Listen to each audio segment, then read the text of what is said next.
You say who I am. Danke vielmals, Lea, für das Lied, das wir dürfen singen miteinander. Was für ein powerfules Lied, das uns gerade reinnimmt ins Thema vom heutigen Morgen, unsere Identität.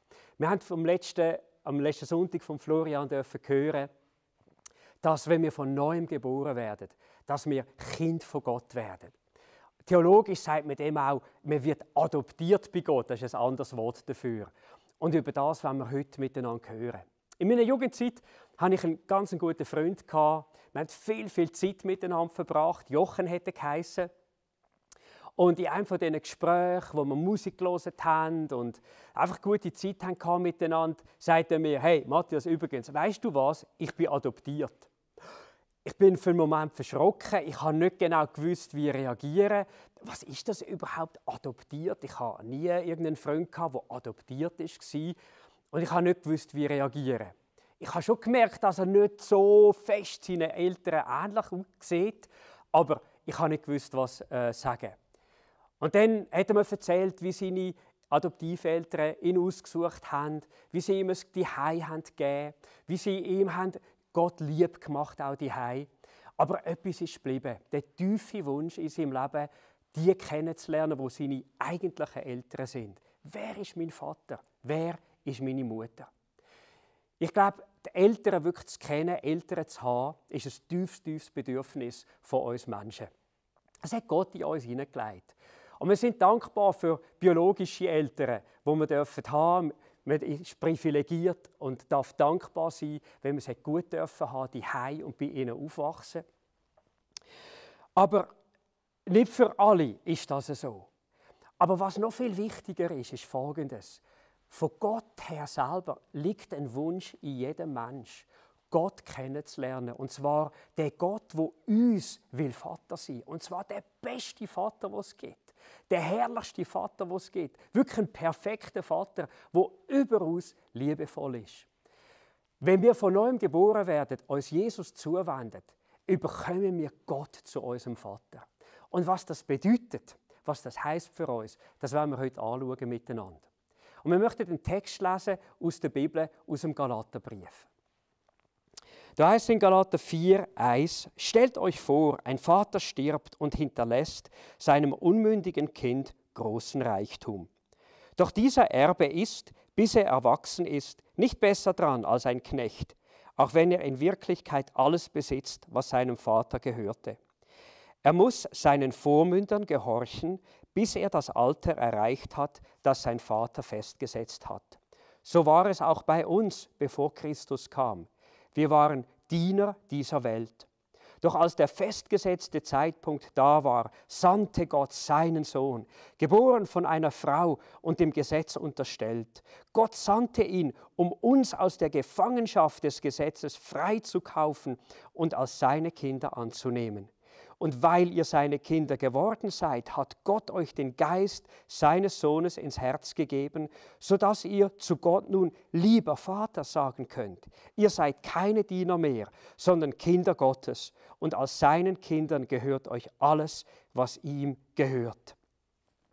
In dem Text wird erzählt von einem Sohn, der unmündig ist und wo später ein Erbe antritt und eingesetzt wird eigentlich als Sohn. Vermutlich ist der Text auch zurückgegangen auf einen Brauch im Römischen Reich damals. Und zwar ist Folgendes der Fall gewesen. Ein Sohn war gleichgestellt einem Sklaven zu Hause. Es war ein Kind. Er hatte kein Recht, er hatte auch keine Privilegien gegenüber den Sklaven. Und er hatte normalerweise einen Vormund, der ihn entweder erzogen hat oder über ihn bestimmt hat. Ihm haben Freiheiten gefehlt, ihm haben Rechte gefehlt. Und entweder durch den Tod vom Vater oder durch einen Zeitpunkt, wo der Vater bestimmt hat, ist der Sohn jeweils eingesetzt worden als effektiver Sohn, als rechtmäßiger Erb von dem, was ihm später dann auch zugestanden ist. Und Teil sind ihm auch in dem Moment auch zugesprochen worden. Und das hat einen riesigen Unterschied gemacht. Und zwar hat er eigentlich vom Status Sklave einen neuen Status bekommen als eingesetzter Erb, wo er Freiheiten hatte, wo er Sachen entscheiden konnte, auch im finanziellen Bereich. Und das ist eigentlich genau das Bild, das Gott da für uns braucht. Es heisst, Ihr wart früher versklavt unter die Elemente dieser Welt. Das heißt in einer anderen Übersetzung im Vers 3. Und was heißt denn das? Bevor wir Jesus kennengelernt haben als Retter, haben wir unter den Elementen dieser Welt funktioniert. Das kann verschiedene Auswirkungen haben in unserem Leben. Viele Menschen glauben an die Macht der Sterne, dass die Sterne einen Einfluss haben auf unser Leben, dass sie unser Schicksal bestimmen. Andere glauben, dass unser Leben abhängt irgendwo von irgendwelchem Glück, das uns begleitet. Vielleicht Glück durch die Eltern, Glück durch andere Menschen, Glück im Lotto, ein Sechser im Lotto oder durch die wirtschaftlichen Umstände. Und dass es geschaffen wird, vielleicht durch unserem Leben, durch viele gute Entscheidungen, wirtschaftliche Entscheidungen, Freundschaftsentscheidungen. Und andere glauben, dass es in erster Linie kommt durch Selbstdisziplin, indem man etwas dran setzt im Leben, mach etwas aus dir.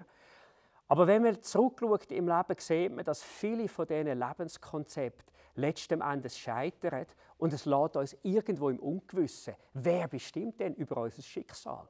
Wir sind wie verkauft unter die Elemente dieser Welt. Aber die Bibel sagt, dann ist Jesus gekommen.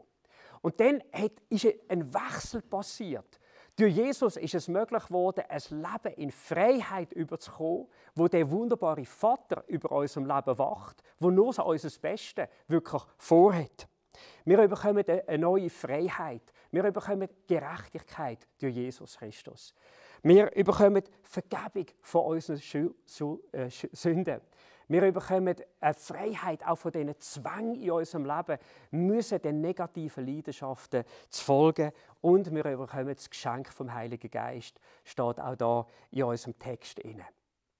Und obendrauf tut Gott etwas, was eigentlich gar nicht nötig gewesen wäre. Er schenkt uns Gotteskindschaft. Er adoptiert uns als Söhne, als Töchter von Gott. Das ist so vielleicht wie das Tüpfeli aufs Ei oder Sahnehübli, irgendwie der feine Schlagrahm auf einem Coupe Romanov.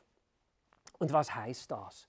Adoption oder Gotteskindschaft hat verschiedene Auswirkungen und 4 möchte ich heute anschauen mit uns.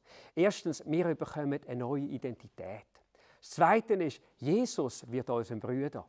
Und das Dritte ist, dass wir eine neue Familie bekommen. Und das Vierte ist, dass Gott unser wunderbarer Vater wird. Die 4 Sachen wollen wir schnell anschauen miteinander. Eine neue Identität. Ich bin stolzer Vater von 2 Töchtern. Und das hat für mich geheißen, ich habe 2 Filme mit ihnen schauen. Plötzlich Prinzessin 1 und plötzlich Prinzessin 2. Und in dieser Geschichte geht es eigentlich um Folgendes. Ein Kind wächst auf, nicht in seiner eigentlichen Familie. Und eines Tages kommt der Brief rein, komm an den Königshof. Und sie stellt dort fest, wow, ich bin eigentlich eine Prinzessin. Ich bin eigentlich eine Königstochter. Und auch wenn sie eigentlich bleibt, wie sie ist, muss sie doch vieles lernen. Sie merkt, ich habe neue Privilegien, ich habe neue Möglichkeiten, ich habe Segnungen in meinem Leben, die ich vorher nicht hatte. Und sie lernt eigentlich, man kann sagen, höfisches Benehmen. Und ich denke, ganz ähnlich ist es mit dem, was Gott in uns tut, wenn wir Kinder Gottes werden. Wir bekommen eine neue Identität. Ich bleibe zwar der Matthias, gewisse Grundzüge, mein Aussehen und so weiter, das verändert sich nicht. Aber Gott gibt mir eine neue Identität, die nicht mehr abhängig ist von dem, wie die Menschen sonst denken. Schaut, sonst tun wir unsere Identität doch anknüpfen an viele Sachen. Beispielsweise, wie wir aussehen. Der Schöne, der Reiche gehört die Welt, denken wir. Wenn man nicht so schön ist, wenn man nicht so reich ist, wie ist es denn?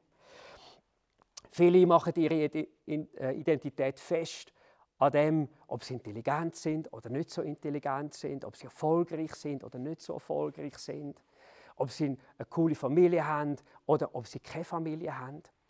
Aber weißt du was? Gott sagt dir etwas ganz anderes. Er sagt dir, deine Identität liegt nicht mehr bei diesen Sachen, sondern dass du ein Kind bist vom lebendigen Gott.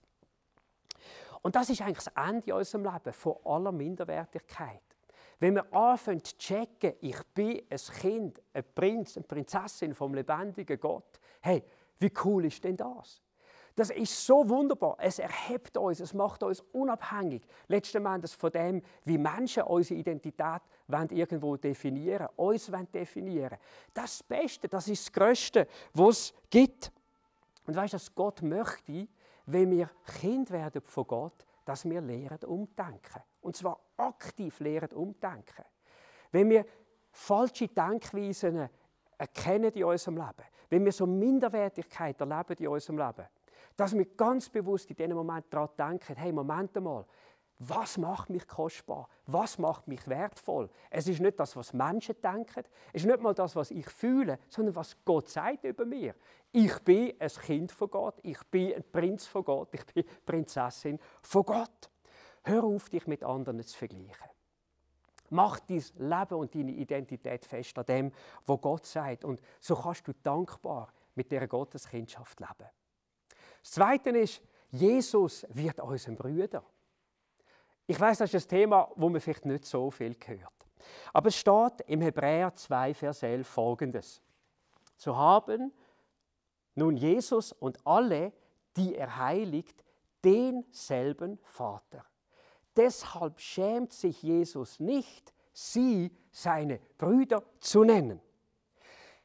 Das ist ein gewaltiger Booster für unsere Identität. Überleg dir doch mal für einen Moment.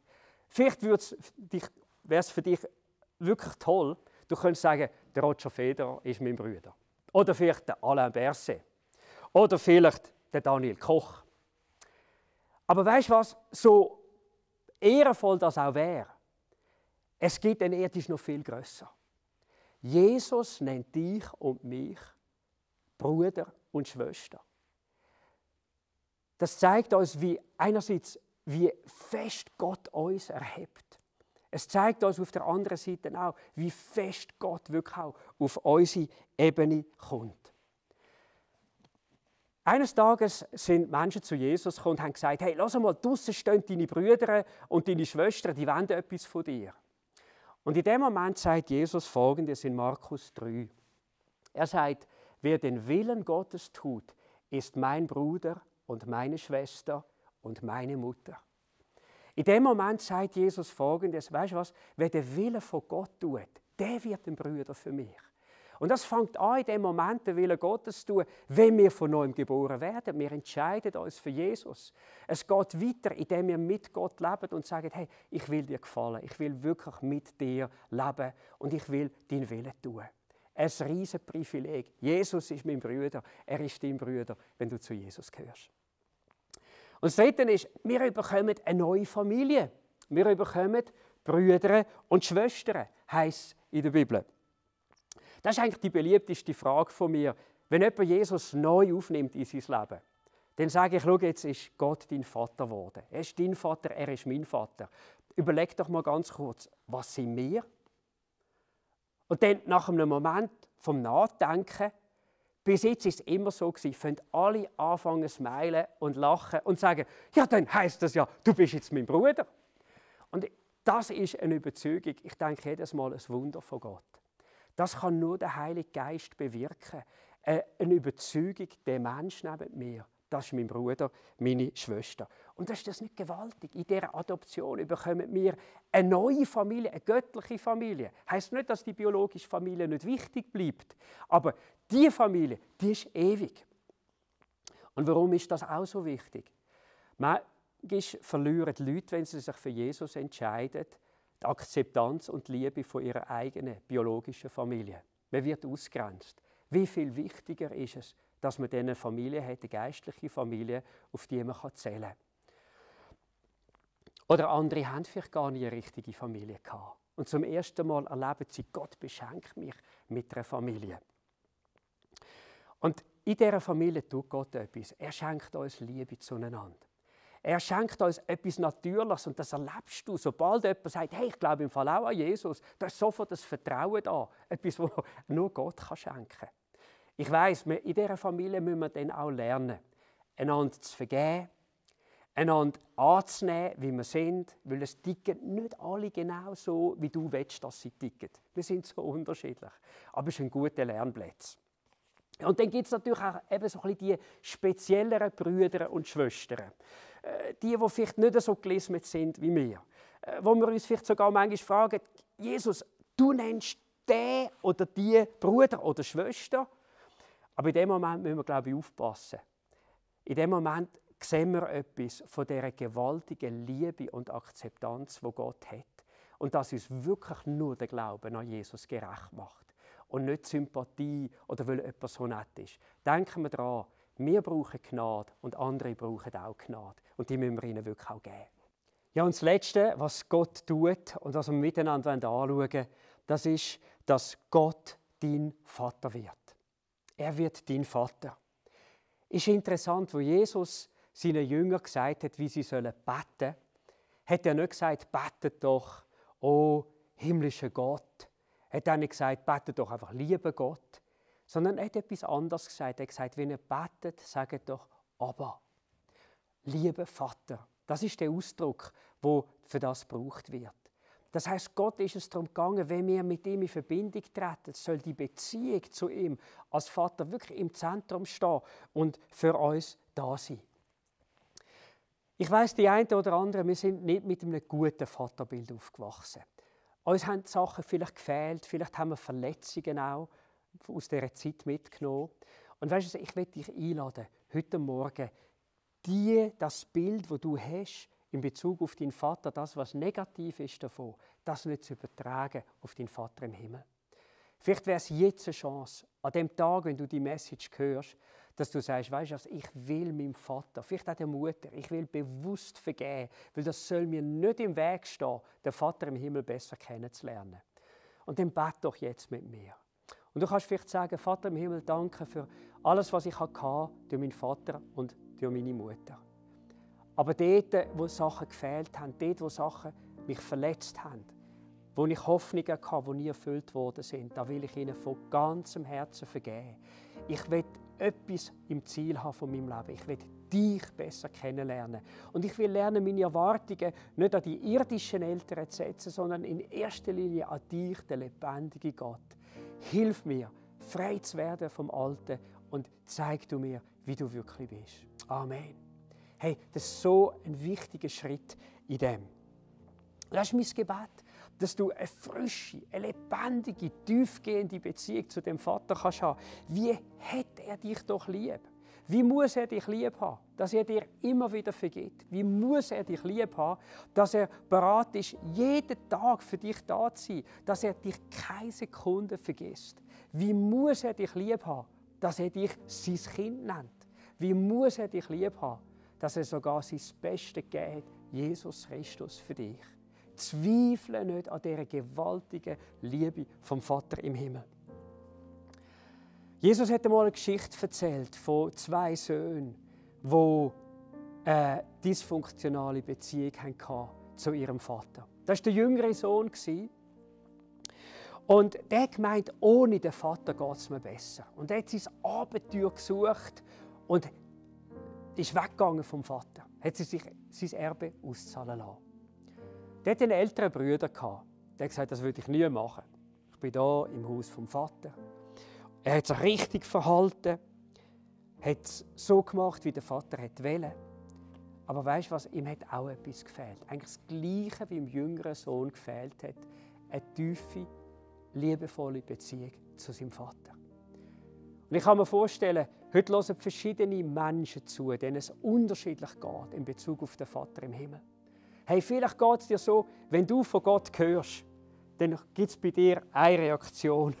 Und die ist die, der Vater im Himmel, das ist der coolest Dad ever. Wenn du an Vater im Himmel denkst, weil du sein Kind geworden bist, da jubelt es in dir, da hast du eine riesige Freude, da kommt eine Tiefe rein, eine Vertrautheit rein. Und ich werde dir Mut machen, hey, bleib bei dem. Lass die Beziehung zu ihm immer tiefer werden. Hey, und wenn du ihn schon so liebst, ich werde dir sagen, es wird noch besser, je tiefer du ihn kennenlernst. Aber vielleicht sagst du, hey, mir geht es gar nicht so. Ich bin mehr wie der ältere Sohn. Ich bin mal im Haus vom Vater. Aber weißt du, ich habe mich abgewendet von ihm. Ich bin weggegangen. Ich habe gedacht, Gott, das ist nicht cool, das ist nicht lässig. Und du hast dein Vergnügen, du hast dein Leben gesucht, ohne ihn. Ohne eine tiefe persönliche Beziehung zu ihm. Und weißt du, heute lädt dich der Vater ein. Und glaub mir, er sagt dir, komm zurück. Das beste Leben findest du wirklich bei mir. Ich bin der, der weiss, wie das Leben funktioniert. Und ich bin der, der weiss, was du brauchst. Komm zurück zu ihm. Komm zurück ins Haus vom Vater. Vielleicht bist du wie der ältere Sohn. Bist ein guter Christ, ein vorbildlicher Christ. Vielleicht sogar ein Vorbild für andere durch dein Gebetsleben, durch deine Bibellese, durch deine Teilnahme am christlichen Leben, an den Gottesdiensten, durch deinen Dienst für Gott. Aber dir fehlt etwas. Dir fehlt eine Freude, dir fehlt eine Begeisterung an Gott. Eine Liebe zu ihm. Und weißt du, wenn es dir so geht, ich will dir sagen, hey, tritt dein Erbe an in der heutigen Botschaft. Nämlich das Erbe, den Vater im Himmel kennenzulernen, die Freude kennenzulernen, die wir überkommen, wenn wir wirklich eine Offenbarung haben von ihm. Ich habe einen Bibelvers mitgebracht aus dem 1. Johannes Kapitel 3 und den möchte ich einfach noch in unsere Mitte legen. Und ich habe ihn schon umgeschrieben, dass es ein persönlicher Vers ist. Dort sagt der alte Johannes, der über 90 Jahre alt ist, er sagt, eigentlich schon umgemünzt für dich, schau doch, ich will sehen, wie viel Liebe mein himmlischer Vater für mich hat. Und er sagt in anderen Worten, hey, du brauchst eine Offenbarung, du brauchst eine Erhellung, eine Erleuchtung davon. Wie gewaltig ist denn die Liebe vom Vater? Wie cool ist denn das, von ihm wirklich geliebt zu sein? Er hat Jesus lange schon kennt. Aber man merkt ihm auch, sogar als alter Mann, er ist immer noch überwältigt und er scheint die Liebe von ihm immer besser kennenzulernen. Vielleicht bist du aber auch jemand, der sagt, hey, weißt du, ich habe den Vater und die Beziehung zu ihm, ich habe das gar nicht. Ich kann mir das gar nicht so vorstellen. Die Bibel sagt, es gibt einen Weg, wie du eine persönliche Beziehung zu dem Vater im Himmel kannst bekommen. Und das ist, indem du Jesus in dein Leben aufnimmst. Indem du ihn zum Herr von deinem Leben machst. Und ich will dich einladen, mach doch den Schritt heute. Komm zu Gott. Lass den Vater im Himmel dein Vater werden. Und wenn du das möchtest, bitte bete doch jetzt mit mir. Und du kannst sagen, Vater im Himmel, danke, dass du mich liebst und das Beste für mein Leben willst. Mir ist klar geworden, dass ich bisher ohne dich gelebt habe. Das tut mir aufrichtig leid. Danke, Jesus Christus, dass du meinen Alleingang und all meine Sünden vergeben hast, indem du für mich gestorben und auferstanden bist. Ich will dir vertrauen und bitte dich, komm in mein Leben, bist mein Erlöser und Herr. Lass mich deine Liebe erfahren und deine guten Absichten für mein Leben erkennen. Amen. Von jetzt an bist du ein Kind von Gott. Du darfst ihm sagen, lieber Vater, und darfst ihn immer besser kennenlernen. Ich gratuliere dir von ganzem Herzen zu dem Schritt. Und übrigens, du bekommst auch eine neue Familie. Und das sind wir, das sind Christen. Das ist eine Kirche, wo Jesus im Zentrum ist. Und weißt du, darum hätten wir auch Freude, wir könnten dich auch persönlich kennenlernen. Schreib uns doch. Du siehst unten auf der Website oder wo du es angeschaut hast, die Möglichkeit, mit uns in Kontakt zu treten. Gib uns doch ein Signal, wenn du diesen Schritt heute gemacht hast. Wir würden gerne für dich beten und dich kennenlernen. Und uns allen will ich sagen, was für einen wunderbaren himmlischen Vater haben wir doch. Lasst uns nie Zweifel aufkommen lassen an seiner Liebe. Und im Gegenteil, lasst uns alle ihn immer besser kennenlernen. Das soll das Ziel sein, auch gerade für die nächste Woche. Gott segne uns. Amen.